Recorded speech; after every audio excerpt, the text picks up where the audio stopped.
Mesdames, Messieurs, bonjour au micro de Shalom Montréal, Charles Hugassi. Alors je poursuis avec les préparatifs en vue de la fête de Rosh Hashanah et nous en sommes maintenant à Rabbi Amnon de Mayence.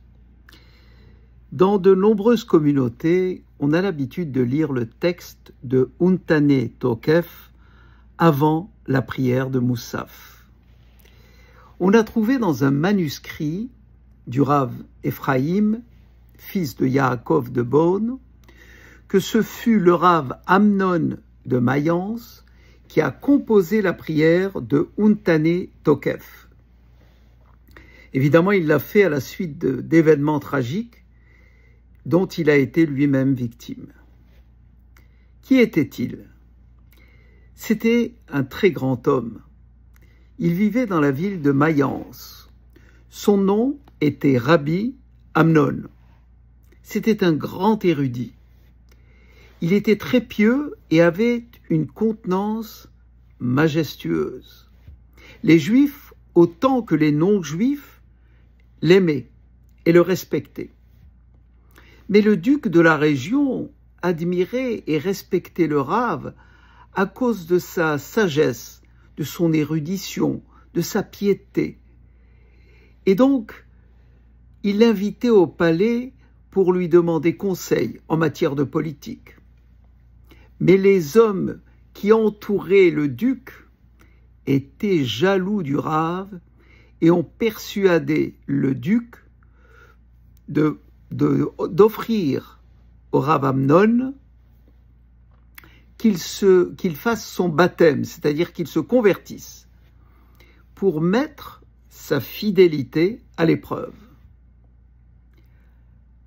Quand Rabbi Amnon a entendu cela, il est devenu pâle. Il a expliqué au duc qu'il lui était impossible de trahir sa foi pour embrasser une autre foi.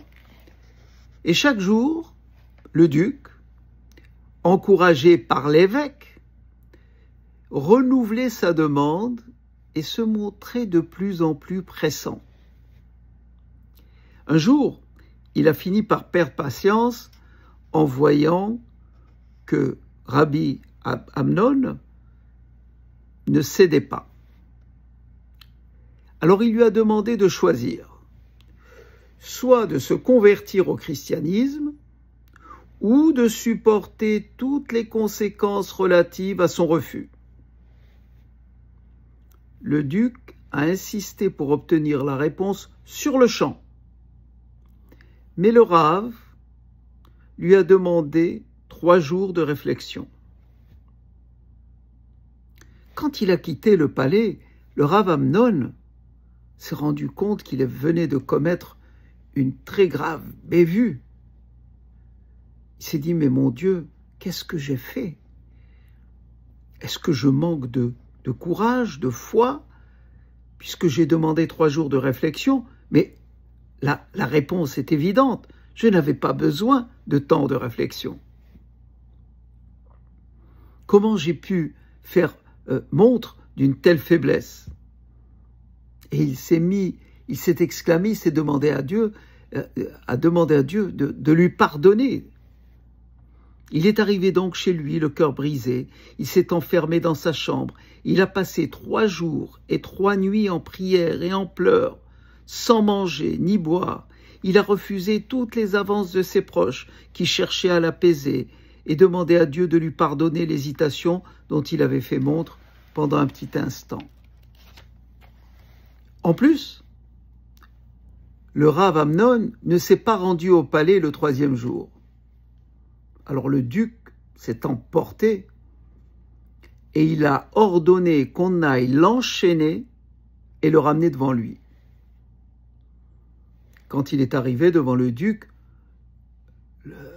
il a eu beaucoup de difficultés à le reconnaître, tellement il avait pâli, il avait changé à cause de ces 3 jours de jeûne qu'il s'était imposé. Il lui a dit, mais Amnon, tu as osé désobéir à mes ordres. tu ne t'es pas présenté à temps pour rendre ta réponse. Alors, quelle est-elle, cette réponse? Le Rav Amnon lui a répondu, « Vous savez, sire, il n'existe qu'une seule réponse.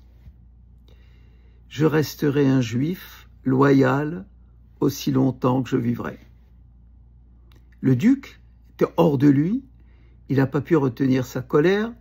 La question n'était plus maintenant sa conversion au christianisme.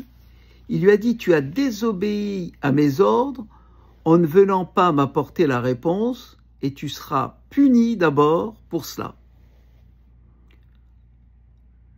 Le Rav lui a dit, en demandant 3 jours de réflexion, « J'ai commis un grave péché envers Hachem, envers Dieu.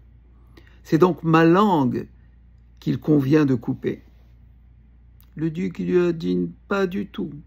Ta langue a très bien parlé. Ce sont tes jambes qui ont fauté, parce qu'elles ont refusé de se rendre chez moi. Par conséquent, ce sont tes jambes qui seront tranchées et le reste de ton corps sera supplicié. » On lui a coupé les doigts, les orteils, les uns après les autres. Et à chaque fois, on lui a demandé à nouveau, « Amnon, est-ce que tu renonces à ta foi ?» Et il répondait avec beaucoup de courage, « Non. » Quand ils ont fini de le supplicier, le duc a ordonné de renvoyer son corps tout mutilé chez les siens. Et c'est pour cela que son nom était Amnon, parce qu'il avait fait foi, il avait montré une émouna en Dieu et qu'il acceptait ses souffrances avec amour. Et peu de temps après, c'était le jour de Rosh Hashanah. Et Rabbi Amnon a prié ses proches de l'amener à la synagogue. On l'a placé devant l'Arche Sainte, près de l'officiant. Et quand l'officiant entonnait l'office de Moussaf, Rabbi Amnon lui a fait signe d'arrêter un instant la prière pour lui permettre d'en dire une prière spéciale. Alors, il y a eu un silence absolu dans la synagogue et Rabbi Amnon s'est écrié « Oufren, lecha ta'ale kedusha » oui, c'est à toi que revient la sainteté, parce que j'ai sanctifié ton nom, ta royauté, ton unicité. Et il a entamé « Untane tokef kedushat hayom » proclamons la force de la sainteté de ce jour. Et c'est vrai que tu es un juge qui réprimande. Et à travers ces mots, le Rav a reconnu que la peine qu'il avait reçue était juste et qu'il acceptait pleinement le destin qui lui était échu. Il a conclu sa prière avec cette déclaration « En ce jour, tu te rappelles chaque créature, car ce fut bien à Rosh Hashanah que le décret divin le concernant avait été émis. » Épuisant ses dernières forces, son corps a disparu soudainement aux yeux de tous, emporté par les anges qui l'ont présenté au trône de gloire. Il a reçu sa part dans le monde futur auprès des grands martyrs, parmi lesquels Rabbi Akiva et tous ses collègues. Après sa mort, Rabbi Amnon fut convié par la cour céleste à apparaître en rêve. Au 3e jour de son décès, il est apparu au Rav Clonimus. Et il a donné au Rav Clonimus les mots de cette prière de Untane Tokef qu'il avait composée pour qu'il l'enseigne à son tour à toutes les communautés de la diaspora et pour qu'il raconte son histoire, ce que le Rav Clonimus a fait. Et c'est la raison pour laquelle, dans beaucoup de synagogues, durant Rosh Hashanah, pendant Moussaf, ou la répétition de Moussaf, ou avant Moussaf, on récite cette prière Untane Tokef.